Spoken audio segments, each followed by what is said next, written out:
Puis Angelical de Manuel Puig es la historia de tres mujeres que están contra las cuerdas en una sociedad que las reprime, que las limita simplemente a obedecer en silencio, a resignarse a cumplir con los mandatos masculinos. Hola amigos de Glotamiloja, mi nombre es Alan Y mi nombre es Joana. y hoy estamos emitiendo nuestro primer video del 2025, hoy enero 10. Entonces, pues vamos a hablar sobre una novela llamada Puis Angelical del argentino Manuel Puig. Ujú. Digamos que no es una de las novelas más conocidas de él, sin embargo, aporta muchísimo al conocimiento de la Argentina de la época de la dictadura, de la época de Perón.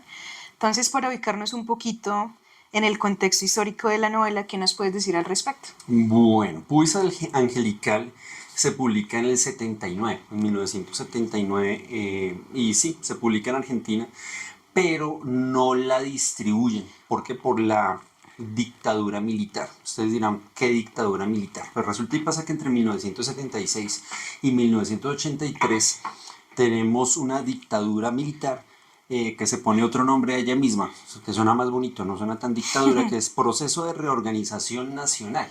Es fresco, no es una dictadura. Es que vamos a organizarnos como Estado porque es que estamos como en crisis. Es que una señora Isabel Perón, que sí señores, era la tercera esposa de Juan Domingo Perón, no confundir con la segunda esposa que era Eva Perón, pues nos dejó mal. Pero te pasa que a la muerte de Perón, por allá en el 74, esta mujer le toca asumir el mando del país. Entonces ella sube al país y en cuestión de 2 años pasan muchas cosas. Aparecen grupos guerrilleros como los Montoneros, el ERP, y, que eran de izquierda, y de derecha un grupo paramilitar llamado la AAA. Entonces en ese contexto histórico es que se desarrolla esta novela en gran parte como una denuncia, es como un miren lo que está pasando en Argentina. Y pues en esta época tenemos 4 mandatarios. Entonces uno de los más conocidos es Videla. El nombre completo es Jorge Rafael Videla. Él estuvo en el mandato de los 7 años de dictadura, 5 de ellos entre el 76 y el 81. Y bueno, para no mencionarlos todos, para que tengan como una idea de qué hicieron todas estas personas, pues se dedicaban a perseguir todo lo que de alguna manera ellos consideraban que amenazaban la postura conservadora del gobierno y las buenas costumbres, ya que era un gobierno muy católico. Sí, era un gobierno muy católico, pero los tomaban nada más como excusa para, digamos, ejercer una represión tal que nadie quisiera siquiera pensar algo que no fuera la ultraderecha. Dentro de las cosas que hacen, ya en el 81 al 82 está el tercer mandatario, que todos eran pues pertenecientes a la junta militar. Está el señor Leopoldo Fortunato Galtieri, que entre de las cosas que hizo fue meterse en una guerra con Gran Bretaña por las Islas Malvinas, que hoy pues son las Islas Falkland, que son pues inglesas hoy en día. Entonces ellos se meten en ese terreno. Dentro de todo esas cosas que pasan en aquella época está el Mundial del 78, ¿sí? Que fue como una especie de cortina de humo que quiso poner el régimen militar para que nadie como que se sintiera tan inquieto con las cosas. En el 79 pues se publica Puis Angelical, no lo dejan distribuir de la mejor manera en Argentina. Para ese momento ya Manuel Puig está exiliado en México para proteger su Su vida, vida, sí. porque pues dentro de las amenazas Recibe. que recibe, pues están las amenazas de muerte por parte, entre otros grupos, por la AAA, el grupo paramilitar que les decíamos antes. Entonces es eso, tenemos una época de peronismo, muere Perón, entra su esposa Isabel, La están en embarra. crisis, 76 golpe militar y comienza todo este galimatías. Entonces, pues eso. Ahora el que pregunta soy yo. ¿Listo? Porque nos vamos a ir con la novela. Bueno, Joana, cuéntame. Entonces, ¿cómo desarrolla Puig lo femenino por medio de sus personajes en Puig Angelical? Bueno, resulta que en la novela aparecen tres personajes femeninos principales. El primero de ellos es Ana, que es una argentina que por cuestiones de salud y de divorcio tiene que desplazarse a un hospital en México. Ella es una mujer bastante oprimida, sobre todo por su esposo y paradójicamente por su mamá, porque su mamá siempre le inculcó el obedecer, el callarse, el responder a todas las solicitudes del esposo. O sea, el esposo es machista y la mamá de ella Sí. es machista. ¿De qué se cansó ella en la casa? De que el esposo casi todas las noches llevaba invitados estrategas porque él era un alto funcionario y necesitaba conseguir de alguna manera contactos que le sirvieran para alcanzar sus metas y sus O propósitos. sea, contactos estratégicos. Entonces, sin ningún problema, sin siquiera consultárselo a ella, los llevaba casi que todas las noches de visita a la casa y ella tenía que prepararle la cena, fingir que era feliz y que le importaban los temas superficiales que ellos abordaban durante sus conversaciones.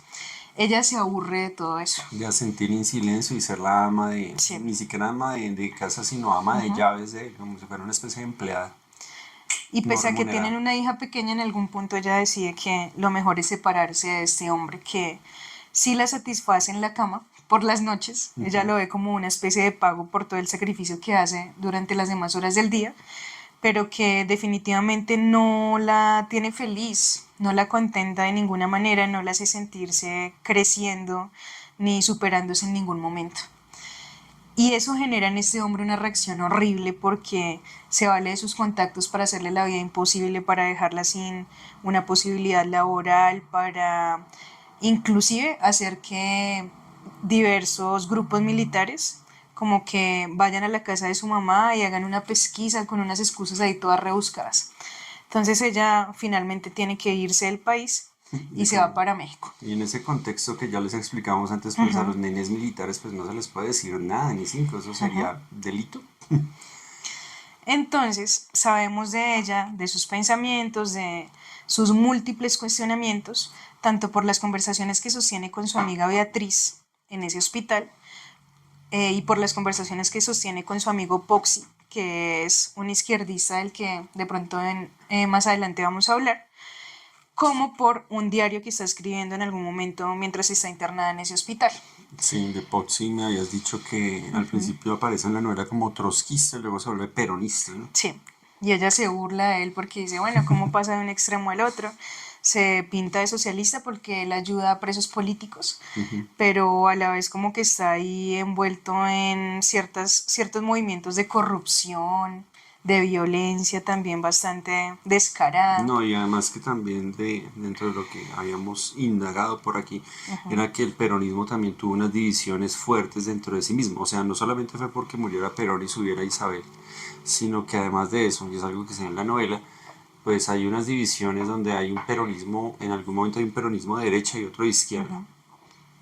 Sí, y pese a que los cuestionamientos de Ana son muy íntimos respecto a qué significa ser mujer, si realmente es lo que la mamá le decía de simplemente callar, agachar la cabeza de obedecer o entregarse a los caminos de la libertad, también se hace cuestionamientos bastante fuertes sobre cómo funciona la política y qué ha sido de la historia de su país, Argentina. Y la verdad resulta doloroso todo lo que ella piensa sobre su patria porque se remite a hechos macabros, a desapariciones, a violencia, a enfrentamientos entre grupos que antes eran vecinos y antes eran amigos y terminan cercenándose los unos a los otros. Sí, también hablábamos que hay pues pensamos que es eso. ¿Te acuerdas de la de Lelutiers? Sí, entonces dentro de Lelutiers, para los que están enterados, pues ellos pues son artistas realmente, pero también hacen humor. Saben mucho de música como tal y tienen dentro de sus cosas algo que es el homenaje a la República de Banania. Se puede conseguir aquí en YouTube muy fácilmente Y hablan de, nada más con Sí, el nombre que le ponen al general a cargo, que es eutanasio. sí. Sí, ya con eso ustedes ya se Ujú, pueden hacer, se pueden dar cuenta cómo es el asunto, pero si, digamos, un grupo como ellos lo tomaron por el lado del humor, y Puig tuvo que publicar una novela ujú. y es exiliarse a México, pues tuvo que ser un periodo sumamente crítico en la historia argentina, donde nadie podía decir nada que no fuera lo que decía el establecimiento militar. Hecho. Listo. Eso no es muy bacán. Además de Ana, aparecen dos personajes que son producto de su ideación. Entonces, en primer lugar en la obra está la mujer más bella del mundo. Como su nombre lo indica, es una mujer que se caracteriza por su belleza física, que es cresta a todos los hombres, que genera todo tipo de suspiros y de deseos en ellos. ¿Cuál es el problema de ella? Que tiene, igual que Ana, un esposo que la tiene encerrada en una especie de castillo barroco. Es como yo el que cuando me decía la primera, yo decía, yo pensaba como debe ser como una especie de jaula de oro. Eso sí. Sí, porque tiene todas las comodidades, todos los lujos, pero no tiene la tan ansiada libertad. Que de violento también hace su esposo con ella, que ella antes se dedicaba a la actuación y él lo que hace es desaparecer todos los films en los que ella aparecía. Entonces como que intenta que inclusive la gente que alrededor se olvide de eso, que no se haga mención siquiera a esa situación, Pero ¿por qué lo hace? O sea, por qué hace este hombre eso? porque quiere Qué pretende? limitarla a ser su esposa y punto. Que nadie más la toque, ni siquiera en las películas. Exactamente. Entonces aparece un personaje por ahí que la saca de esa casilla, de esa, digamos, comodidad, entre comillas, que es Tea. Tea Tea. supuestamente es una sirvienta viejita, Pero ni siquiera es mujer. pero después resulta que es un hombre, que es Teo, ¿no? Él es un informante del gobierno soviético, Un espía. un Una espía, palabra con una sí. fuerte connotación. Y entonces de alguna manera la seduce, la convence de que se escapen juntos, de que huyan del poder de este hombre que además tiene ahí como un cargo político importante. Ellos se van, pero resulta que por el camino, ya cuando están montados en un barco, ella se da cuenta que él simplemente la quiere para pues llevar la información del gobierno del lugar en el que están a ese gobierno al que él pertenece. Entonces ella muy decepcionada lo empuja por el borde del barco y él se va al mar. Y ahí hay alguien viéndole. Es un director de Hollywood que ya le había echado el ojo porque considera que es una mujer muy hermosa y que va a poder hacer grandes producciones con ella. Ella tiene claro cómo la va a explotar. Entonces le dice, oiga, sí, yo me voy a quedar calladito, nadie va a saber de esto, pero a cambio quiero que usted se vaya a trabajar conmigo en Hollywood. Y ella, pues sin otra alternativa, decide aceptar y se va efectivamente a grabar películas. Y allí entra en una crisis absoluta, La crisis existencial de la mujer muy más bella. fuerte, sí, porque pese a tener toda esa belleza, que se convierte realmente de atractivo en un problema para ella. Sí, tú decías antes que era que pasó a ser una mujer cosificada en el contexto de la farándula. Sí, ella se siente completamente utilizada y dice, oiga, todos los hombres que he conocido me han manoseado de una y mil maneras. Este tipo de Hollywood no es la excepción. El hombre simplemente se ha sabido burlar de mí, ha utilizado mi imagen como se le ha venido en gana. Y yo me siento vacía, yo me siento completamente irrealizada, siento que no soy quien quería ser desde cuando era una niña. Entonces, es una escena bastante desoladora en la que ella está sentada en un comedor, ella casi no come porque no puede perder la figura. Y en vez de, digamos, comerse ese pequeño bocado que le es permitido, se pone a llorar desconsoladamente y siente que definitivamente su vida no tiene ningún sentido. Encuentra otra escapatoria, que es el fantasma de un poeta del que ella se enamora. Entra ahí en amoríos con él, pero también se da cuenta que el tipo tenía sus segundas intenciones, ella sale corriendo y finiquita en sus días porque un coche la atropella. y ella muere con esa condición de sentirse completamente ajena a lo que es, a lo que quiso ser siempre. O sea, como mujer, la opción dentro de la novela, la verdad, no hay como muy buenas No. opciones para la mujer. Y la tercera mujer no es la excepción, Ah, caray. desafortunadamente. ¿Y cuál es la tercera mujer? Es la matrícula W218, Ah, que sí. te sugiere que no tenga un nombre. No, pues que no es nadie. No es nadie, es un número, es un código. Otro ladrillo en el muro. Esta mujer, gracias a las peticiones del gran gobierno, le llaman así en la novela, se dedica a hacer obra social satisfaciendo a hombres que están mutilados o que tienen algún problema por su Lisiados condición física o su condición mental. o desahuciados, ¿no? Desahuciados. Entonces ella va y como que los consiente un rato para que ellos no se sientan tan mal y por eso el gran gobierno les remunera de alguna manera.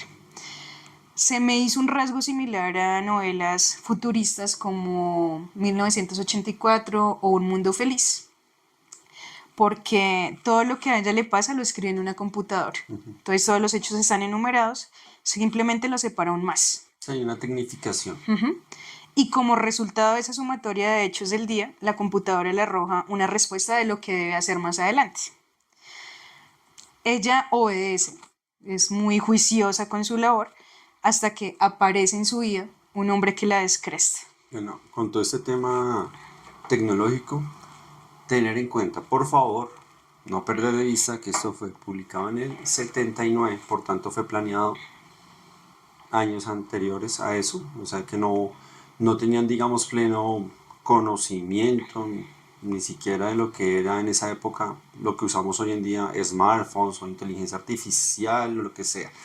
Entonces, pues también es créditos a Puy, porque el hombre sí, utilizando todos sus conocimientos de cine, como que podía abrir como una ventanita al futuro y esto podría ser de esta manera, mezclándolo obviamente con el contexto social que vivía la Argentina en aquella época.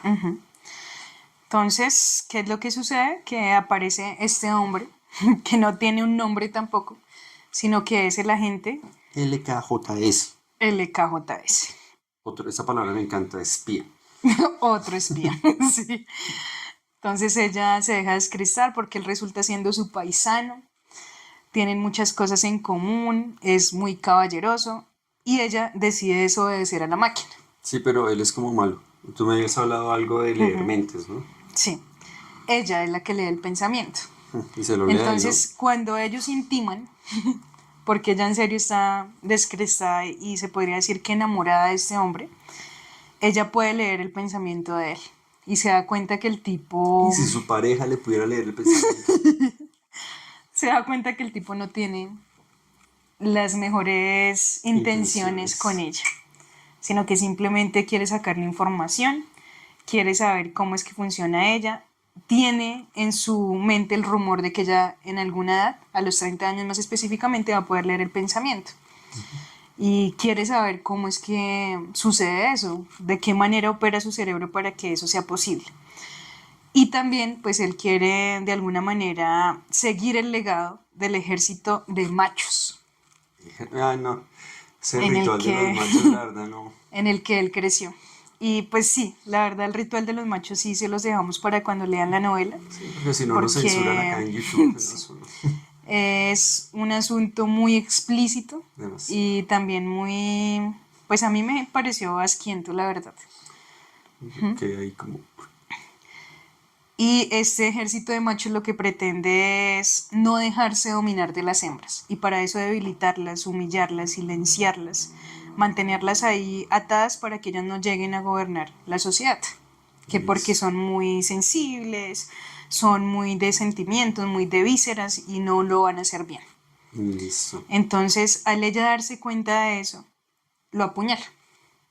Luego ella es conducida a la cárcel por este hecho y en la cárcel pide que la envíen a un lugar que se llama Hielos Eternos, a Hielos cumplir su Eternos. condena porque la condenan a cadena perpetua. Sí, entonces imagínense Siberia en la época de los zares. Algo peor. Hielos Eternos es horrible, sí. Es un lugar en el que no hay paisaje, en el que todo es blanco porque Es un lugar que surge después de como una especie de desequilibrio en la rotación de la Tierra. Entonces todo quedó sumergido. Nos hablan, por ejemplo, de la ciudad de Nueva York que quedó por debajo del agua y que es visitada simplemente por Buzos. buzos. Nos hablan de... Pero hay como tours, ¿no? Sí, nos hablan de un ambiente que en hielos eternos es completamente blanco. No se ve nada. Es imposible huir de esa cárcel porque está supremamente aislada de todo lo demás que es habitado en esa región. Entonces, inclusive los jueces le dicen, ¿usted está segura de lo que está pidiendo? Ella sí, Se envíenme está allá. escuchando lo que me está Porque diciendo. ella cae en una absoluta desesperanza. Sí. Dice, no, ya, vean, yo intenté amar y miren todo lo que resultó, yo Tú definitivamente no tengo ninguna esperanza. mencionabas algo acerca de buscar crear una dignidad a partir de irse a sitios indignos y hacer cosas indignas. Eso a mí me quedó sonando. No Porque lo... obviamente al irse ella a hielos eternos tiene que seguir con su función social de satisfacer sexualmente a los hombres, pero allá no es precisamente a los que están lisiados, sino a los que padecen alguna enfermedad terminal. Y algunas de esas enfermedades son contagiosas, altamente contagiosas. Entonces eso obviamente devino en que ella contrajera una de esas terribles enfermedades y empezara a padecerla en su propio cuerpo. Entonces, pues ahí se vienen escenas bastante crueles de cómo su cuerpo se va deteriorando, de cómo la fiebre le gana. Hay en algún momento el relato de otra de las presas cuando ella ya está en sus últimos momentos, que le habla precisamente de un ángel. Dice que una mujer intentó huir de ese lugar y que lo logró, que su cuerpo se desintegró para volar en el aire y llegó a un lugar de guerra. Esa es una de las escenas tal vez más conmovedoras de la novela, porque están en enfrentamiento los militares. Están bombardeándose, están matándose los unos a los otros. Aparece ese ángel en medio de la escena y todo por un momento se vuelve calma, paz y tranquilidad. Pero luego desaparece y otra vez retornan todos a la confrontación. Luego en otro lugar sucede lo mismo, aparece el ángel, todo en un momento de silencio, es tranquilidad, es una armonía increíble, pero después otra vez los hombres vuelven a la guerra y a la confrontación, como si fuera un ciclo de nunca acabar, ¿no? Sí, recuerdo un poco cuando me decías que el viento pasaba y levantaba el vestido que tenía puesto y dejaba ver pues su parte íntima, su pubis. Y no era ni hombre ni mujer, No era ni hombre ni mujer, que era liso, un pubis angelical. sí, como, ¿por qué? El tema de eso que dicen que el sexo de los ángeles es un misterio, está, digamos, como enredado acá en este tema. Es como si se entreleyera también que esa parte al tenerse es un punto débil y que estando libres de ese punto débil, pues Podríamos podríamos hacer ser seres superiores. seres más elevados. Tuvimos la oportunidad de ver entrevistas de él de hace pues muchísimo tiempo. Tal vez una entrevista que hubo en España, si mal no estoy, en el 77, Sí. 76, vimos con mucha atención. Y él hablaba también del tema de en Buenos Aires, que era como un poquito como agresivo el ambiente en aquella época que él estuvo allá. Y hablaba que él odiaba obedecer, ¿sí? Y odiaba aún más tener que mandarle algo a alguien. Una cosa curiosa. Pero también tiene que ver con la postura que tiene frente a qué hacen los hombres y qué hacen las mujeres. Dentro de lo No que sé se si considera nos familia, ¿no? pudieras explicar un poco más eso. Sí, Puy parece tener una posición muy radical al concepto, digámoslo de esta manera, tradicional de familia. En el término pues más pegadito del concepto tradicional, Papá, mamá, hijos. que sería el papá que manda, que es proveedor y que por tanto toma todas las decisiones. y la mamá que en silencio y muy rezagada y muy calladita obedece todos sus mandatos. Entonces Anuencia y él sumisión. dice, esa familia no puede seguir, es absurdo que se establezca un tipo de relación social en el que un ser humano es casi que reducido a hacer nada. Marginado, Sí. socavado, esclavizar. Y pues ese es uno de los constantes en la novela. Todas las mujeres caen en desgracia de alguna manera porque los hombres las extralimitaron, las silenciaron, las acallaron, las dejaron al margen inclusive de su propio ser, de su propia condición de mujeres, las hicieron avergonzarse de lo que ellas eran. Listo, amigos de Glota Milo. Entonces, antes de ir con la última pregunta, les vamos a contar cómo llegamos a esta novela. Bueno, usualmente cuando se habla de Manuel Puig, se habla de Boquitas Pintadas, El beso de la mujer araña y algunas ahí por el ladito. Sin embargo, Puig es angelical. No es que pues por lo menos a mí no me tocó en la universidad como que un profesor me dijera, Puig es angelical, léaselo para la próxima semana o aquí. No, como yo les Tampoco. decía al principio, no es precisamente de las novelas más No. conocidas de Poe. Pero ¿cómo llegamos a esto? Llegamos curiosamente a esta novela de este argentino por el cuento de una mujer, de una escritora colombiana que tiene un cuento llamado El tratamiento. Entonces, Véanse el video. sí, de Acá, hecho sí, le dejamos acá en la descripción. acá solo les voy a decir que en ese cuento hay un personaje, un médico psiquiatra, Doctor Puy. Doctor Puy, que es bastante tirano con la paciente. Es malo. La envenena a punta de medicamentos para hacerla pasar por demente. Y actúa en contubernio con el esposo de la Sí. muchacha, la señora. Entonces, cuando leímos este cuento, nos surgió la pregunta, hoy, ¿pero será que se refiere a Puig Manuel Puig? Sí, no, uno no puede como evitar la asociación. Y sobre todo ya cuando nos enteramos bien del contexto histórico, de todo el tema de la dictadura, el tema de la iglesia y todo eso, y comprendimos más cosas del cuento, por ejemplo, porque aparecen tantas monjas y curas en el cuento, y un cura bastante como despectivo. Y llegamos a la conclusión de que sí, definitivamente hay una relación con Puis Angelical y el tratamiento, porque pues digamos que si uno se deja llevar por las bajas pasiones y relaciona el texto con el escritor, pues dice, oiga, se pasó de la raya, Sí. dándole voz a Ana, diciendo que las mujeres somos débiles, que las mujeres somos relegadas, que somos el sexo débil, que simplemente debemos limitarnos a las pasiones. Pero si uno ya le pone un poco más de sentido común, pues se da cuenta que no es asunto de el autor del texto, sino que él está precisamente describiendo unas situaciones que tristemente son reales, de muchas mujeres que simplemente aceptan un papel secundario en En sus su propias propia... Sí. vidas, que se quedan ahí simplemente aceptando lo que les entrega la vida, viendo triunfar a sus esposos, a sus novios, y ellas ahí como en un rinconcito, viendo cómo la vida se pasa. En la sumisión y la anuencia.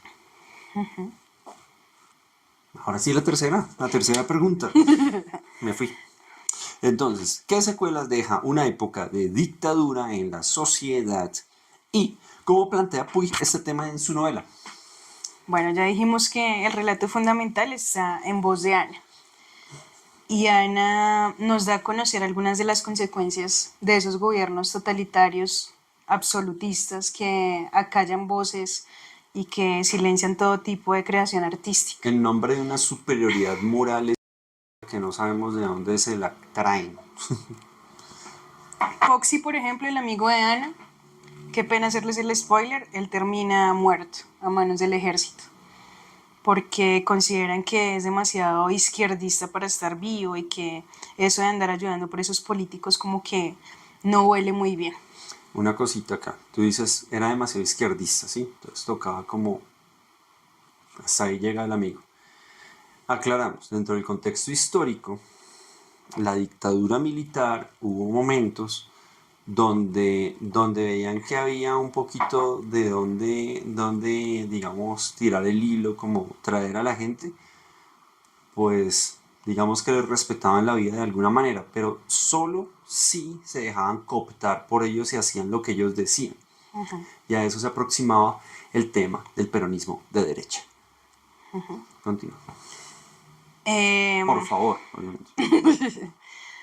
Otro asunto que aparece en la novela y que sabemos que es la consecuencia de una dictadura es el tema de los exiliados. Mira que tanto a Poi como a Ana, la protagonista, les pasa lo mismo. Ellos tienen que irse de su país porque están siendo perseguidos, porque el abuso del poder hace que pierdan su seguridad, inclusive en su tierra natal, y tengan que salir corriendo a buscar refugio en otro lugar. Afortunadamente México los acoge y creo que lo hablábamos antes de empezar la grabación. México termina siendo de alguna manera la salvaguarda de muchos de los artistas que son expulsados de su país. O que los miran mal, o que no. Es decir, usted es como demasiado libre, a mí no me gusta, digamos, en cada país. A mí no me gusta que usted sea muy libre. Entonces, termina un poco de gente, en serio, grandes escritores metidos allá. Es un tema de Manuel Puig, ¿no? García Márquez fue otro, ¿no? Que también le daban muy duro cuando tenía ciertos amigos. Como, uy, no, ¿cómo García Márquez va a tener ciertos amigos? Son como terribles. Sí. O otros por decisión propia que no se aguantan en sus propios países, caso Fernando Vallejo, y hayan, digamos, Refugio. un refugio, un nuevo hogar, otra vez en México. Un tema que se da de la mano con el exilio es precisamente la desarticulación de las familias. Terminan incompletas, una parte por allá, la otra por allá, los niños como que sin saber hacia qué lado mirar. Y el tema que me parece también fundamental a partir del exilio es la reconstrucción permanente de la identidad ante una sociedad en la que están combatiendo unos contra otros. La gente entra en la eterna pregunta de quiénes somos, qué nos une, qué es este país, qué es esta nación. ¿Quiénes somos? Y son preguntas pues no fáciles de resolver y que quedan ahí No, en pues sí. incógnita. Sí, Y no es es una fácil. incógnita dolorosa. Sí, claro, sí, no es fácil decir quién soy. Ahora venir a decir quiénes somos como Sí. conglomerado. Muchas veces así como robándome palabras de Jaime Garzón. ¿Quiénes somos los colombianos? Pues somos el conglomerado heterogéneo de personas que tal y tal, tal, tal, tal. A Ana le pasa todo el tiempo. Sí, eso no pasa nada más acá en Colombia, pasa también allá. Ella se pregunta constantemente quién es ella como mujer, pero también quién es ella como ser histórico. Y pues obviamente no hay respuestas para ello. Pues bueno, amigos de Glota Miloja, a eso se ha llegado acá con Puis Angelical. Esperamos que disfruten el libro, que hayan disfrutado este video. Ojalá se suscriban si les gustó y que nos dejen sus comentarios, un like, ¿por qué no? Compártanlo con personas que quieran de pronto saber de esta obra. Y si les queda ahí gustando como datos extra, aparte del tratamiento, cuento de Elena Araujo, colombiana, también pues, les puede interesar de pronto y buscar un poco de música, Puis Angelical, pues escrita por Charly García. Y hay adaptación cinematográfica también. También. Entonces también pues, hay muchas cositas por ahí por ver. Y ya, eso es lo que les teníamos a todos ustedes. Y que ojalá el Hoy, 2025 esté lleno de muchas lecturas, de nuevas reflexiones, lecturas, análisis. Sí, y pues eso, ¿no?